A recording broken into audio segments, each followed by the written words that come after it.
दोस्तों 2028 में या 29 में पता है आपको यूपीएससी का क्या पैटर्न हो जाएगा एग्जामिनेशन का।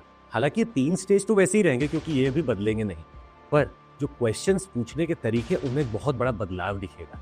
हमने एक एनालिसिस की 2000 से लेकर 2024-25 तक की क्या हो रहा है। सन 2000 से लेकर 2010 तक जो हमेशा एक क्वेश्चंस का पैटर्न दिखा हमें वो फैक्चुअल था, मतलब ये एरा ऑफ फैक्ट्स कह सकते हैं। 2011 से 20 तक आई फाउंड की क्वेश्चंस में कॉन्सेप्ट्स आने लगे थे, तो ये कॉन्सेप्चुअल एरा कह सकते हैं। और 2020 से लेकर 30 तक का जो एरा हो रहा है या होने वाला है वो एक इंटरलिंकेजेस का एरा होगा। फॉर एग्जांपल 2008 में क्वेश्चन पूछा गया कि भारत में चाय का प्रोडक्शन सबसे ज्यादा कहाँ होता है, ये एकदम फैक्चुअल हो गया। यही क्वेश्चन 2015 में अगर पूछा गया तो पूछा गया कि भारत के agricultural land as percentage of total land area कितनी है, क्या ये पूरी दुनिया में सबसे बड़ी है। अब यहाँ पर आ गया क्वेश्चन कॉन्सेप्ट का।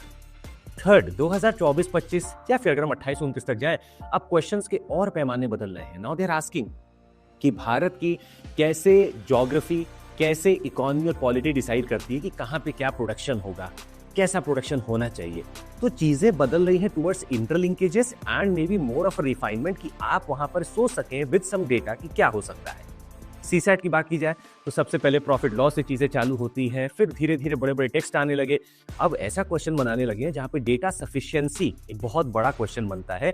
You being a selected officer, क्या आपके पास ये पर्याप्त डेटा होंगे जवाब देने के लिए, ये देखा जाएगा।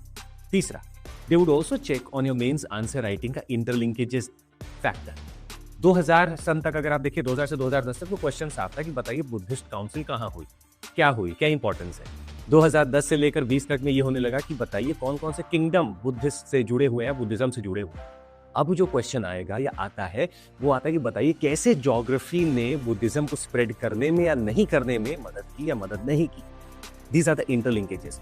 तो अब आप अगर पढ़ने बैठे तो दिमाग में बहुत क्लियर रखिएगा कि मुझे सिर्फ सिलॉस में नहीं पढ़ना है, मुझे पॉलिटी को लिंक करना है, ज्योग्राफी से इकोनॉमी को लिंक करना है, हो सकता है साइंस से, मुझे हर चीज को एक इंटरलिंकेज करके ही पढ़ना होगा। कल कोई बहुत बड़ा क्वेश्चन बन सकता है कि बताइए कि कैसे आज आपकी जो बड़ी बड़ी टेक कंपनी से जो बाहर बैठी है आपके सॉवरेनिटी के लिए बहुत बड़ा खतरा है, और इसके पीछे बैकग्राउंड होगा आपका डिजिटल डेटा प्रोटेक्शन एक्ट। ऐसे बहुत सारे क्वेश्चन बन सकते हैं, पर ये आप तभी पढ़ सकते हैं और समझ सकते हैं जब पढ़ाने वाला या बताने वाला व्यक्ति आपके सामने उस हिसाब से सोचता हो।